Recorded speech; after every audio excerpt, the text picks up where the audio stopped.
ప్రాంతాలకు వేరే నీళ్లు వస్తాయి కానీ ఈ ప్రాంతానికి ఒక్క తుంగభద్ర నీళ్లు తప్ప వేరే ఆలోచన లేదు. ఏ నీళ్లు రావు. హెచ్ఎల్సీ గాని, గురు రాఘవేంద్ర గాని, గుండ్రేవులు గాని ఇవే శరణ్యం. అలాంటి ప్రాజెక్టుల పైన నేను ముందుకు తీసుకుపోతే ఒక్క పని చేయనటువంటి దుర్మార్గుడు ఈ ముఖ్యమంత్రి. నేను అడుగుతున్నా మిమ్మల్ని అందరినీ, ఎంతమంది ఈ ప్రాంతం నుంచి వేరే ప్రాంతాలకు వలస వెళ్లిపోయారు చూసారా తమ్ముళ్ళు అని అడుగుతున్నా. కూలీ పనుల కోసం బెంగళూరుకు పోతున్నారు. కూలీ పనుల కోసం హైదరాబాద్కి వెళుతున్నారు. కూలీ పనుల కోసం గుంటూరు, గోదావరి జిల్లాలకు వెళ్లే పరిస్థితి. నేను ఒకటే హామీ ఇస్తున్నా, మీకు న్యాయం చేస్తా, మీకు అండగా ఉంటా, సాగునీటి ప్రాజెక్టులు పూర్తి చేస్తా. ఈ కర్నూలు జిల్లా దశ దిశ మార్చి మీ భవిష్యత్తుకు గ్యారంటీ ఇచ్చే బాధ్యత నాది. నేను ఆ రోజు డ్రిప్ ఇరిగేషన్ ఇచ్చాను, మీకు ఇచ్చానా లేదా? 90% సబ్సిడీతో ఇచ్చాను. ఉందా అది ఈరోజు? ఉందా అని రైతులను అడుగుతున్నా. అందుకే ఈ జగన్మోహన్ రెడ్డి ఎమ్మిగనూరు గడ్డ మీద చెప్తున్నా, రాయలసీమ ద్రోహి. ఒక్క ఓటేయిద్దండి, వేస్తే మన నెత్తిన మనమే చెత్తేసుకున్నట్టు. అందుకే 44 రోజులు గుర్తుపెట్టుకోండి. మీ ఇంట్లో చర్చ చేయండి, భార్య పిల్లలు ఆలోచించండి.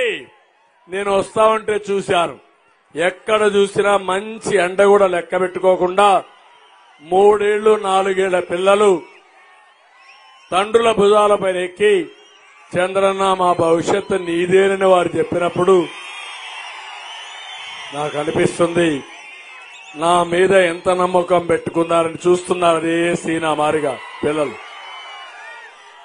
వాళ్ళకేమీ తెలియదు, కానీ ఇలాంటి పిల్లలంతా మళ్లీ మీరు వస్తే మేము బాగా చదువుకుంటాం, ఉద్యోగాలు వస్తాయి, మా భవిష్యత్తు బంగారు భవిష్యత్తు అవుతుందని పిల్లలందరూ వచ్చే పరిస్థితి వచ్చారు.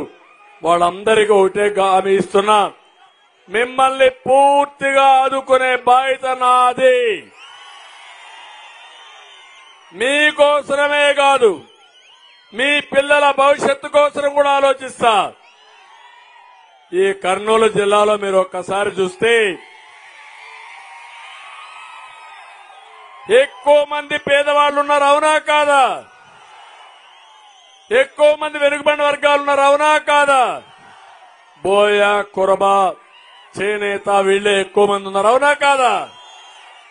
ఇంకో పక్క షెడ్యూల్ కులాలు ఉన్నారు, అవునా కాదా? మాదిగలు ఎక్కువ ఉన్నారు లేదా?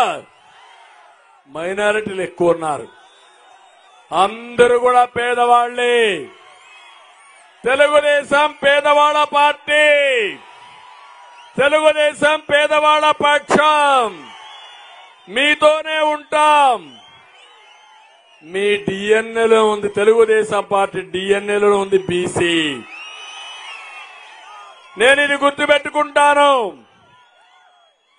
బీసీల్ని గుండెల్లో పెట్టుకునే పార్టీ తెలుగుదేశం పార్టీ. మిమ్మల్ని ఆదరిస్తాం. ఇంకో పక్క మీకు మాకుండే అనుబంధం ఎవ్వరూ చెరపలేరని మరొక్కసారి తెలియజేస్తున్నా. అందుకే ఈ రోజు నేను ఇక్కడికి వచ్చినప్పుడు ఈ ఎన్నికల్లో నేను చేశాను, పంచలింగాల నాగరాజుని ఎంపీగా పెట్టాను. ఒక సామాన్యమైన వ్యక్తి,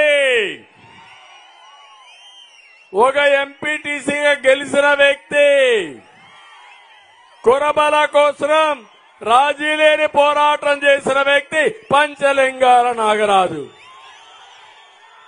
ఈయన్ని కాకుండా ఈ నియోజకవర్గంలో పక్కనే మంత్రాలయం రామిరెడ్డిని ఒక బోయ